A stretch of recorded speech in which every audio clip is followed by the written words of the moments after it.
Wonderlands is the best launch day Borderlands we as fans have ever received. And yet, if my first prediction holds true, it'll be the least supported. Moreover, it's entirely likely owing to Gearbox's history that much of the quality of life features the best launch endgame Borderlands has ever had, full stop, will never be repeated ever again. That being said, from my nephew to other fans I've asked and friends, the feeling is mutual in the community that this is more than likely an appetizer sold as dinner. How do I make a script that at one time included everything from Crackdown 3 to Anthem, a 5-minute succinct summary? Easy enough. Everything I'm going to say from this point on is going to revolve around this one point. Wonderlands is the best release state of any Borderlands I know of, outside of Borderlands 2, of course, which is still the gold standard. But like all other Borderlands from 1 to the pre-sequel, it's 2 steps forward and 1 step back. First, my biggest, most important personal plus. Borderlands 1's system of more useful rules than useless rules returns. The Borderlands 2 part system continues to be refined like the 5th generation of blacksmithing mastery it represents at Gearbox Studios. The BL3 system of greatly enhanced shields, grenades, and mods is reused here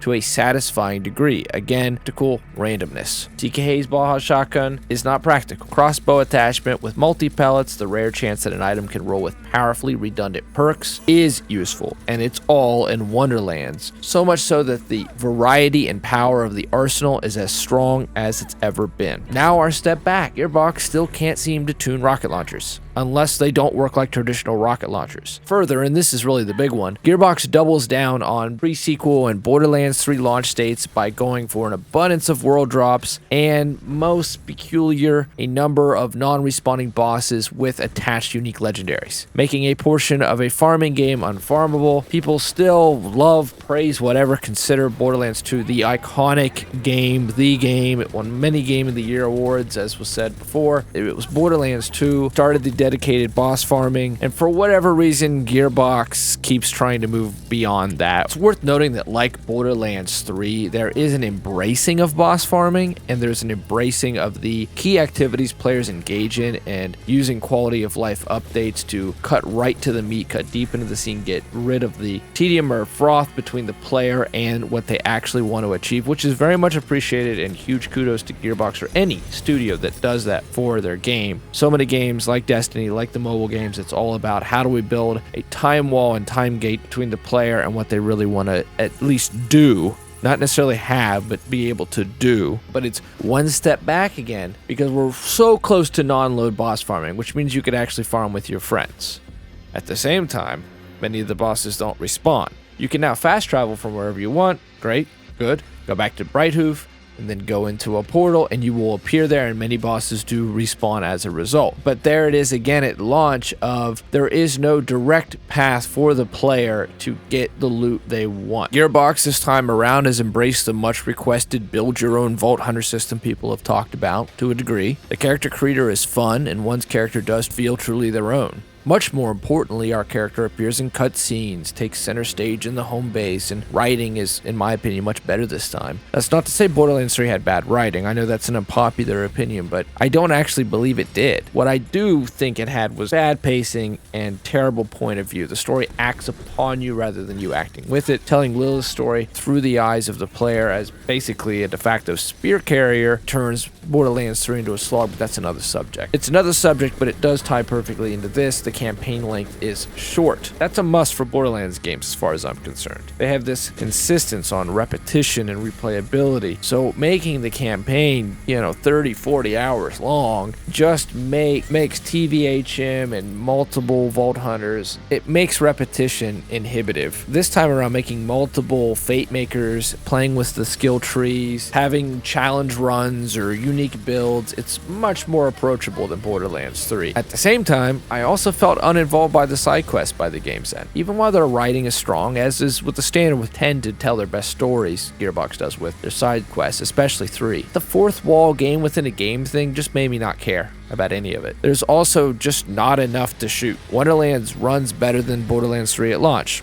definitely. But they've made sacrifices. Thank God they've cut back on particle effects, but mob density was one of those sacrifices. Things feel more sparse generally. There's less to shoot. Now, the level design, with its scope, scale, skyboxes, vistas, and ease of navigation, they deserve an award. Best level design. Something. Anything. And one is going to read and hear about this a lot with Wonderlands. You know, it feels like Batman all over again, but it's true. There's a cost, though. You got to pay $30 extra to have it on the current gen, running the same engine and same art assets as Borderlands 3. And there's rarely enough to shoot. That's on top of Gearbox still insisting on offloading exposition and dialogue while having the player just stand there. It's 2022. It's time to let the player listen in on the dialogue while they shoot stuff. This would be so much less annoying if it wasn't every quest requiring a 3 to 5 minute chat just to go get the thing or place the thing or escort the thing. All the while you might get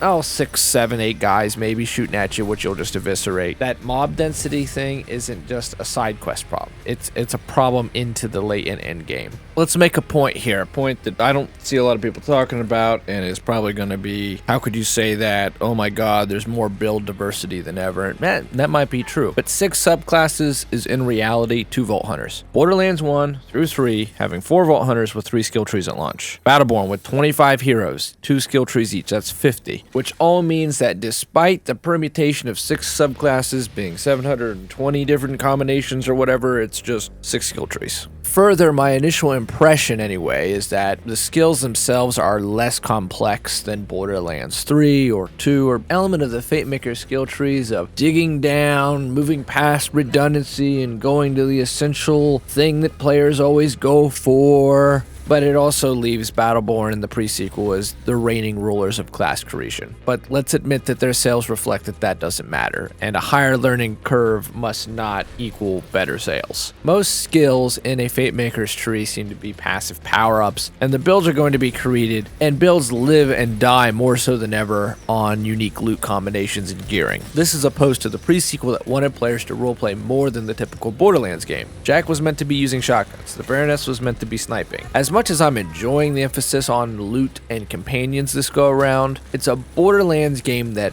de-emphasizes more than ever skill trees and builds more generally. If you're the Spore Warden, that's already pretty much your build. They're there, yes. They're already being uploaded. I see melee builds and things like that. And many will even say, hey, it's deeper, man. It has a stat tree, which is all good stuff. And I think Mythic ranks are the best meta progress they've done so far, from Badass to Guardian now to Mythic rank. And I think that Gearbox has generally been a cut above at doing the meta progress thing. But the stat trees don't change that much beyond choosing to be a village idiot at the start. That's already been figured out. It's already over with. It doesn't change the story. It doesn't change the ending. It doesn't change the chat. It doesn't change anything except that you might get a worse start and you might get a worse ending if you don't go village idiot as far as the end game is concerned. The skill trees have some strong one-off skills. I love the companions in this game. I think they're funny. I think they're fun. But Wonderlands, rather than trying to enhance, expand the action role-playing elements of the Borderlands, just embrace the core of all Borderlands endgame builds. Damage. Borderlands has always been a game that, despite its strengths, lacks nuance and depth at the pinnacle of endgame. Because no matter your choice of Vault Hunter, there's one thing and only one thing that matters: damage. It doesn't matter how you get there. It doesn't matter what you have to do it. It's all one thing and one thing only: damage. Melt the boss. It's not shooter skill mixed with loadout, Destiny style. It's not pure build, timing, and gear selection like WoW. It's always been, can you melt the last boss? Which in and of itself, raid bosses have always been a staple Borderlands post-game activity since 1 with Crawler Max. It was a way for you to test all that farming and all that building and all that mobbing and gearing and questing against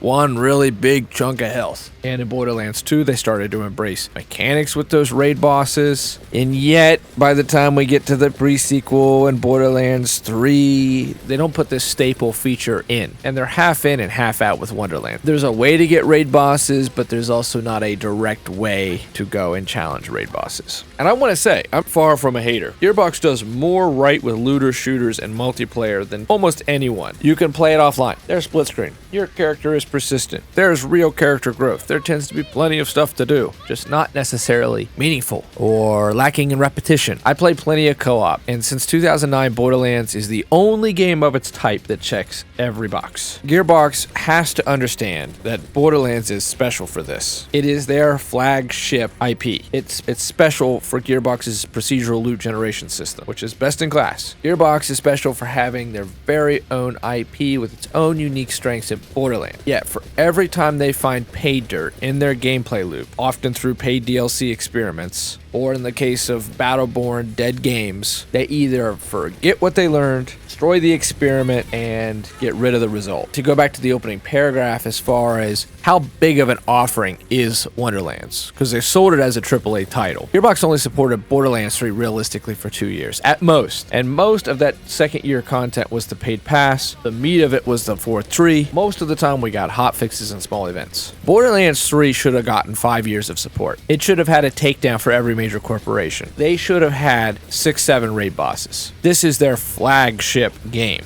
that they're going to sell for decades after this, as long as there's still a world to sell it in. It's not that Borderlands 3 is a ripoff. I mean, you can still get hundreds of hours out of the game if you really want to. They didn't support it that long. That seems to be their new trend. So they've just sold Wonderlands to us, the player, for $100 if you got it on current gen and wanted it to run for current gen. They're going to leave it after a year. That seems clear as day, and we need to have a real discussion as to whether that's really the bargain for not having microtransactions, is that these big AAA games with much bigger studios than indie games that support their games for far longer are just going to be dropped, even though they keep selling them. Especially sad with Borderlands 3 into Wonderlands because they released the takedown, and people loved the takedown. It was really well received. Mally 1 takedown is considered like the best endgame content Borderlands has ever done ever. And then they went to Mayhem 2.0. They somehow, some way get everything right. Basically, everything right. Like they're starting, they get the engine to purr and the cylinders are firing, and then they just dip the result in battery acid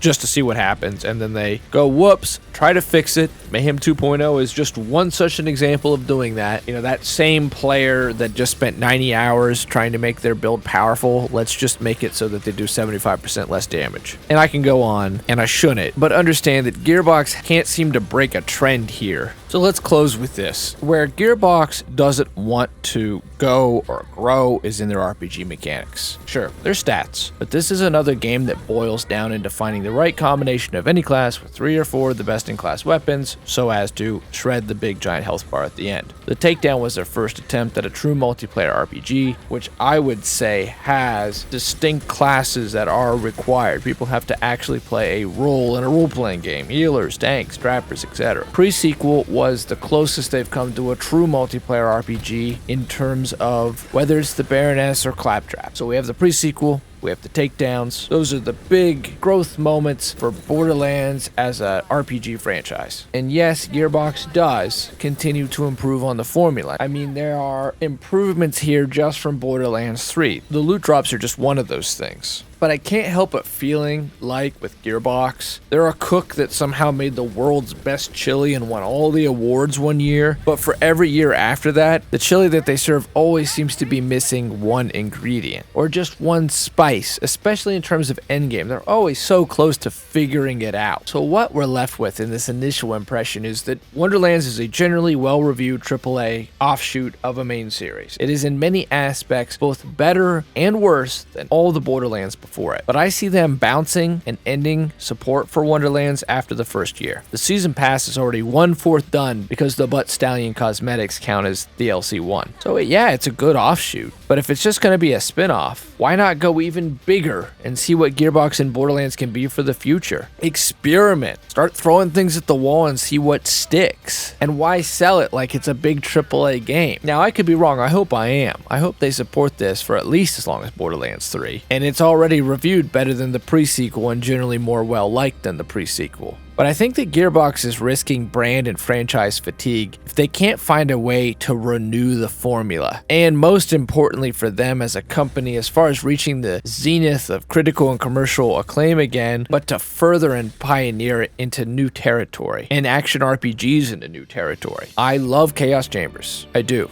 Again, best vanilla endgame launch content for Borderlands, but they're a total ripoff of Hades. It took Gearbox 10 years to figure out that modifiers need to not just be you do 75% less damage or you insta-die, and that they need to give an equal reward. You need just fruits, not crippling frustration. 10 years later, Gearbox, even though they keep trying it, even though we all know that Borderlands would have an amazing wave-based survival mode or a horde mode, they could do it right if they just did it properly. Still gave us the Underdome, still gave us the Hollow Dome, basically the Underdome regurgitated. I mean this not as a personal attack on a developer, lazy content, because you know that you're just putting the player on a hamster wheel. Players love to mob in Borderlands. People really like the slaughter shaft. People like the trials. People like the arenas. They're great. They could always add a leaderboard or an end-game focused horde activity just like Warframe has. But something stops them. Some way, somehow, whether it's deadlines, whether it's